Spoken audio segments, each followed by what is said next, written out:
One of the most exciting parts about the home search is when you get the text or a call from your agent saying that your offer has finally got accepted and now you're officially under contract. But what happens next? Because this is kind of where buyers are like, well, I don't really know where to go from here. And this can be a long period of time. If you're a cash buyer, it can be as short as 2 weeks. But if you're going with a regular financing deal, it can be typically 4 to 6 weeks, if not a little bit longer. So there's a lot of things that happen in that in-between time. And in today's video, I'm gonna be going over what happens after you get a house under contract. You're officially the to-be buyer, and now you actually have to execute and stay on track because now time is of the essence officially, and you got to hit some deadlines. So let's get into what happens and what you need to watch out for. So first things first is once you get an offer accepted, typically the first thing you're going to be doing is dealing with earnest money deposit. This is usually about 1 to 3% of the purchase price of the property, and it basically shows the seller that you're serious about your offer and you want to buy their house. It's kind of like a good faith deposit, or as I like to say, it's skin in the game for you. And of course, 1 to 3% is kind of the average. Of course, the higher it is, the more serious of a buyer you look, because that earnest money deposit does have a chance of getting lost and not getting returned to you if you don't hit certain things. Because this money is going to be held in an escrow account, typically by the listing agent's brokerage. So when you do it, you're going to make it out to them. They hold the money. So it's not like the seller's holding the money. They hold it in an escrow account, and it basically just gets sidelined until things happen. So if everything goes very good, everything works out, you get to the closing table, that money will get applied either towards your closing costs or your down payment at the closing table.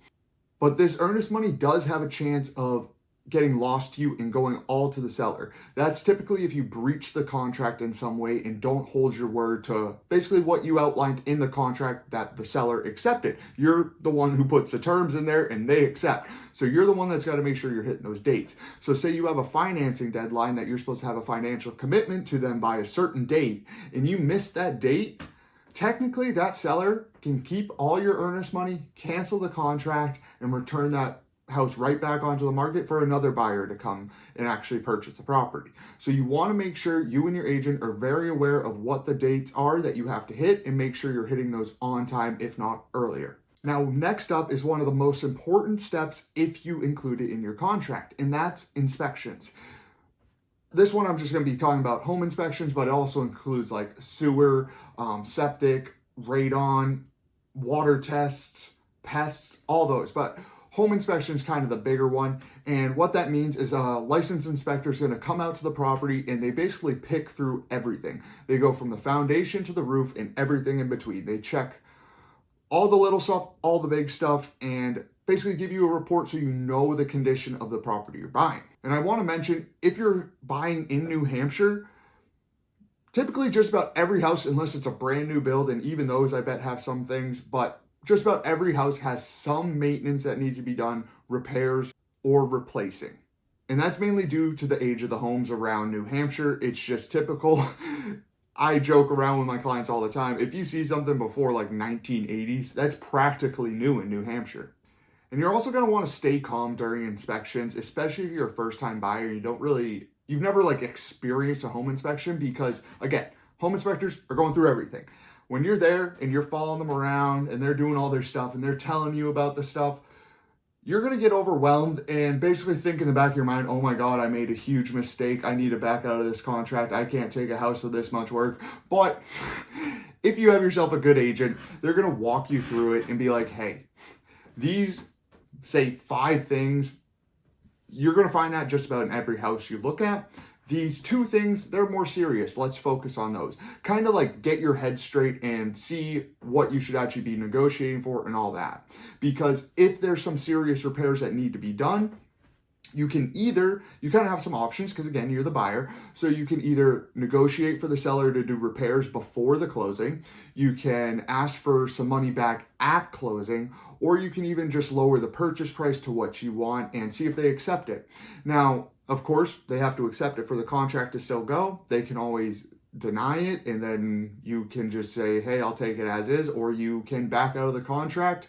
And because you're backing out of the contract, due to something found in the home inspection, you would get your earnest money back in that case. Same with financing commitment. If you got a letter to them saying, hey, I got denied my loan before the financing deadline, then you would get your money returned to you, because it's not that you missed something, but you're like, hey, I was supposed to get this to you now. They gave me a denial letter. Or, hey, we had the home inspection, but they found this and I'm not dealing with this. Or even if there's some cases where it's so bad that you don't even want to negotiate. Like, say you put an offer in and then you find out the whole foundation needs to be redone. And you're like, no, I'm just going to cancel. I'm going to back out and go find another house. That works too.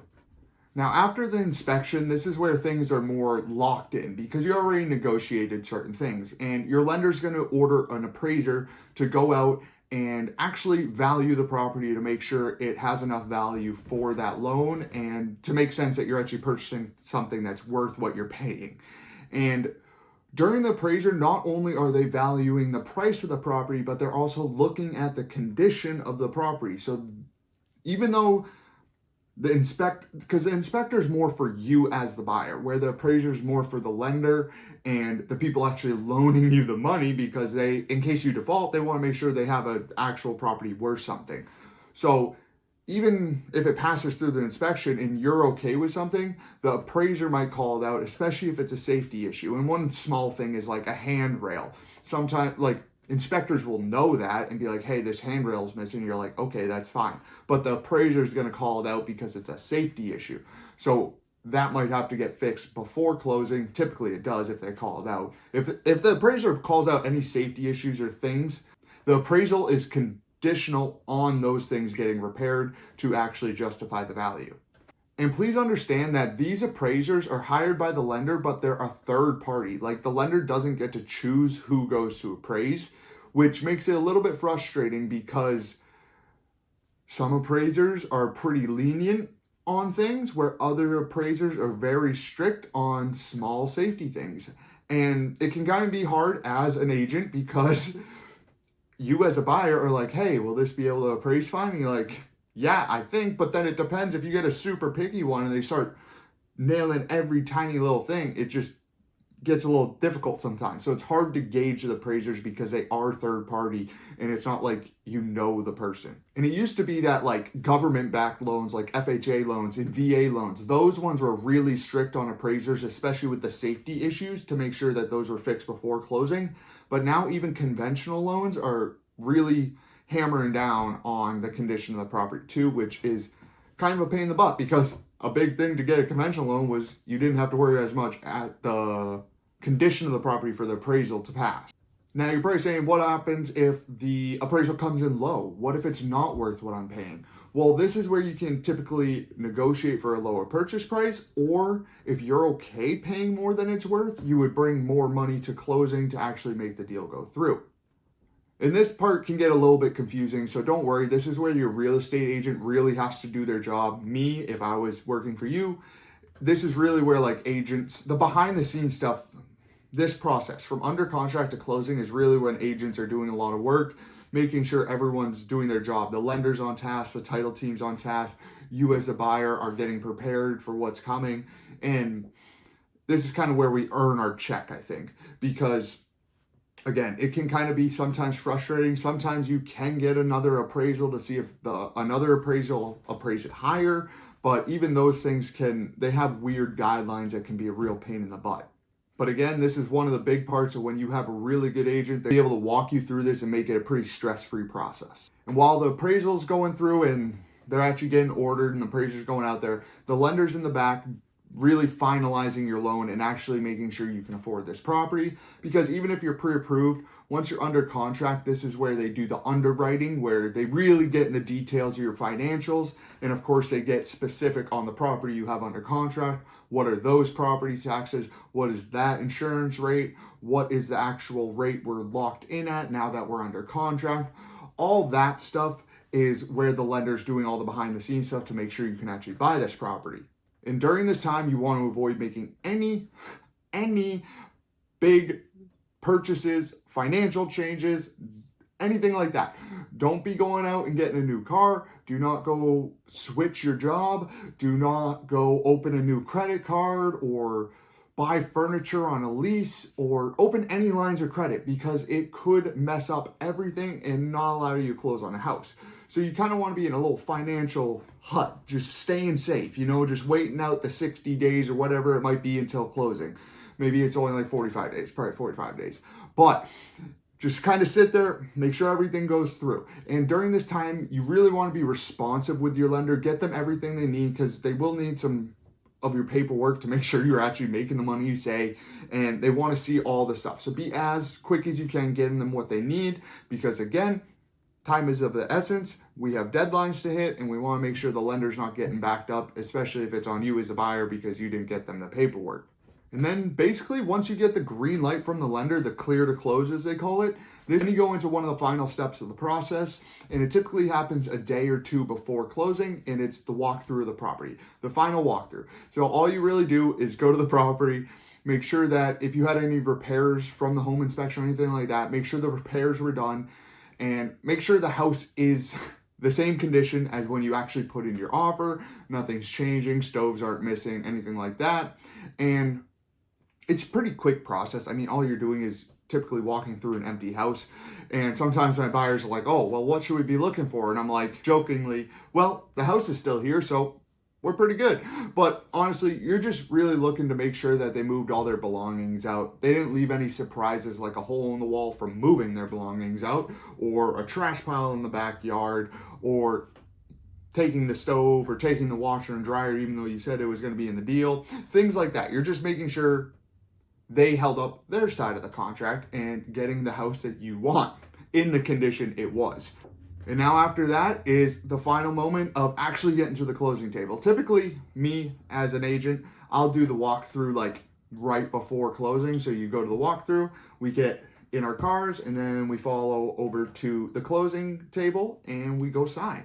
And this is where you're going to be finalizing the deal and actually buying the house. So of course, two of the biggest things you're going to want to bring to the closing table is one, your ID, so you can actually prove you're the person you say you are. And two is whether you wire the money before closing or you bring a check to closing, make sure you have the money to the title company so that that can actually get transferred to the sellers and you can actually buy the house that day.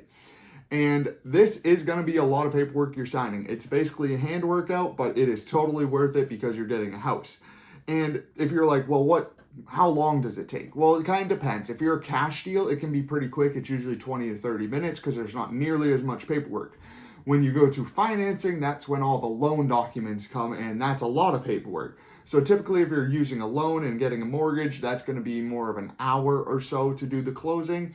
But there also are some buyers that want to know every little thing and read over every little thing before signing each paper, and that can greatly extend into 2-3 hour closings. So it kind of depends on you, but it's pretty quick. And then once you're done signing everything, the money's to who needs the money, you get the keys, and you are officially a new homeowner.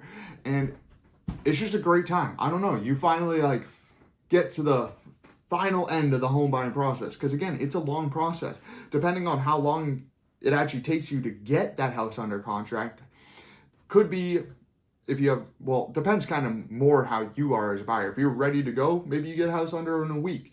But if you're more kind of looking for the right house, maybe it takes 3 months. And then once you get under contract, it's another 6 weeks. It's a long process. So getting to this is such a big relief, and you're like, holy crap, I did it. And now you're going to be driving home to a different location because now you have a new house, which is awesome. So that's about it. That's what happens once you get your offer accepted. Everything from the earnest money deposit all the way down to the closing table. So if you have any questions about the home buying process, feel free to drop them down below in the comments or reach out to me directly. And if you're looking for an agent to help you buy a house in New Hampshire, feel free to reach out to me. I'd be more than happy to talk you through the process and see how I can help you out. And if this video added any value, I'd love it if you hit that like and subscribe button, and even the notification bell if you don't want to miss any videos from me, because they're pretty good. So I hope you enjoyed this one, and I will catch you guys next week.